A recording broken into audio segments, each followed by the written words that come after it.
The old healer's hands tremble as they press against the swollen belly. Fingers press deep, searching for life beneath the skin. Nothing. No movement, no heartbeat, only silence. A sharp breath escapes as she pulls away. This is not normal. The young woman watches, her hands resting over the mound that should have brought joy. 20 months, far beyond the time of any child. Yet there is no pain, no sign of life, only the weight that grows heavier with each passing day. The whispers have begun. Behind woven baskets, beneath shaded trees, voices weave tales of spirits and curses. A child that does not move is not a child at all. What if she carries something unnatural? The gods do not allow such things without reason. Fear spreads like wind through dry grass. The women clutch their own stomachs as if to guard against whatever darkness lingers in the air. The husband stands apart, watching. His eyes hold no warmth, only suspicion. If this is not my child, then what is it? His mother's voice is low but firm. A man must know what lies beneath his own roof. The elders gather beneath the great baobab tree, their faces carved with the weight of years. They have seen sickness, they have seen famine, but this is different. This cannot continue, one says. A secret left to fester will rot the whole village. The healer tightens the cloth around her head. We must find the truth before the spirits do. The young woman grips her belly, her breath quickening. The weight is not just in her body now. It presses into her chest, her heart, her bones. What is growing inside her? The wedding was quiet.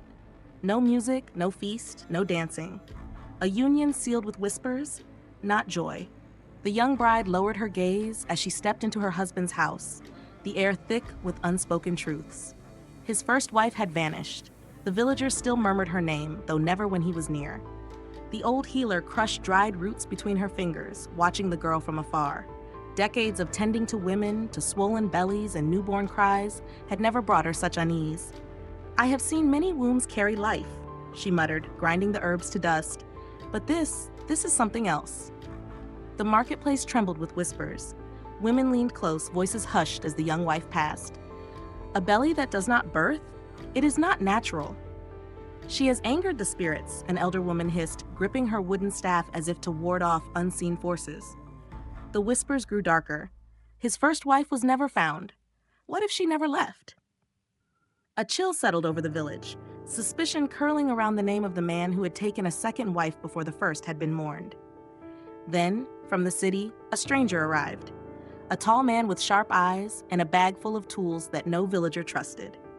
I am Dr. Kamal, he announced, stepping off the dusty road. Show me the patient. The young woman lay before him, the weight of her belly pressing into the mat beneath her. He pressed his hands against her swollen skin, waiting. No movement, no heartbeat, nothing. His fingers trembled as he stepped back, his face drained of color. This is not a pregnancy. The doctor pressed his stethoscope against the swollen belly, his brow furrowed. He moved the instrument to another spot, listening, waiting. Nothing. No heartbeat, no stirring of life, only silence. There is something inside her, he murmured, stepping back. His hands trembled, but it is not a child. Days passed. The belly swelled larger, tighter, stretching beyond what was natural. Mama Dongo shook her head, her voice sharp. A woman's body is not meant for this. The elders gathered beneath the great tree, their voices low and grave. This is not sickness, one declared. This is a curse. The doctor scoffed. Curses do not make a belly grow. This is science. Bashiru paced, his jaw clenched. His eyes burned with suspicion. This woman is hiding something. His voice cut through the night. What have you done, Zubaida? His mother's voice was colder than the evening breeze. A man cannot harvest from poisoned soil. If she is cursed, she must be sent away. Desperation crept into Zubaida's steps. When the moon was high, she slipped into the forest, feet silent against the earth. A hut stood in the darkness. The blind seer sat on a mat of woven reeds, head tilted as if she had been waiting. You carry a secret hidden in flesh, the seer said, her voice as hollow as a wind through dead trees. It is not yours alone. Smoke curled in the healer's hut. Sacred herbs burned, their scent thick and heavy. Mama Dongo's voice rose in an ancient chant, calling beyond the veil. The flames flickered. The air grew heavy. The old woman gasped, her body stiffening. Her head jerked back, eyes rolling white.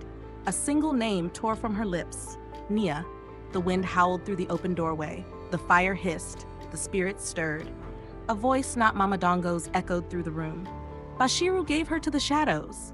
His wealth was bought with her blood, but she never left. Zubaydah's breath came in short gasps. She clutched her belly, the weight of truth pressing into her bones. The whispers in the village had been right. Bashiru's first wife never vanished. She was still here. Zubaydah jolted upright, her hands gripping her belly. Pain, sharp, twisting, alive. A shudder ran through her. For the first time in 20 months, something inside her moved. Bashiru's eyes widened. He stumbled backward, shaking his head. This is not natural. His hands trembled as he reached for the rope. Panic twisted his face. He lunged forward, forcing her onto the bed. The fibers bit into her wrists as he pulled the knots tight. You will not leave. The door banged open. The doctor rushed in, sweat glistening on his brow. She needs surgery now, or she will die. The elders stood at the threshold, their faces shrouded in fear. One whispered, "What if she births a curse?" The knife gleamed under the dim firelight. The doctor's hands were steady as he pressed the blade to her skin. A slow, deep cut. Flesh parted, no blood. The air thickened, the fire in the room dimmed. Shadows stretched across the walls. A black, pulsating mass pushed through the wound, shifting, growing. A wet, whispering sound filled the room. The doctor staggered back, his breath hitched. This is not human. The mass trembled, then stilled. A voice, low, familiar, rose from its depths. I have returned for what was stolen. Gasps filled the hut. The voice was unmistakable. Nia, Bashiru's first wife. Bashiru's scream tore through the night. His body twisted, his skin cracking like dry earth. He clawed at his chest, his breath ragged. The black mass slithered forward, curling around him, tightening. His limbs shrank, his flesh withered. His mouth opened in a silent wail. His body collapsed into dust.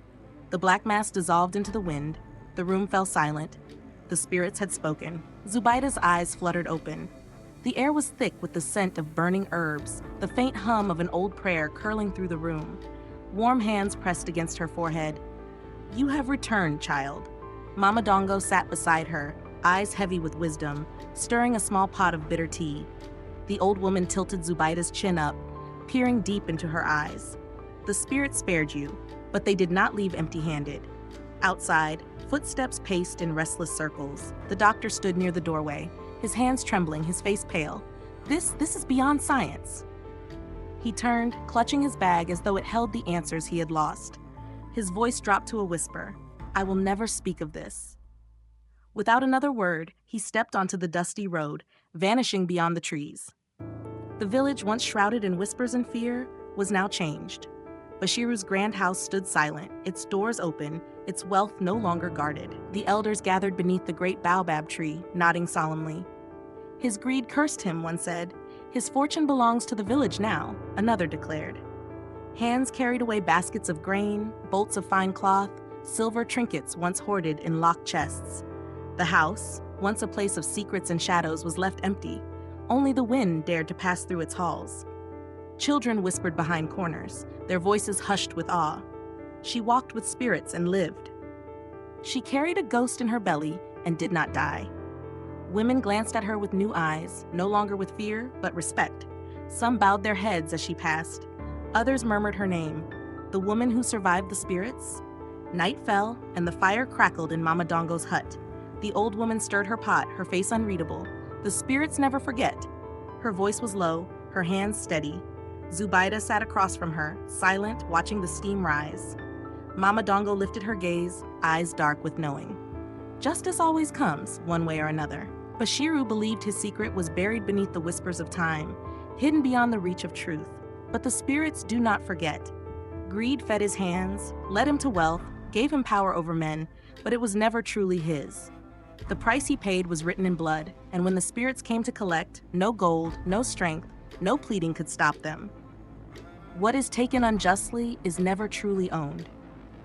The doctor came armed with knowledge, with tools, with the certainty of science.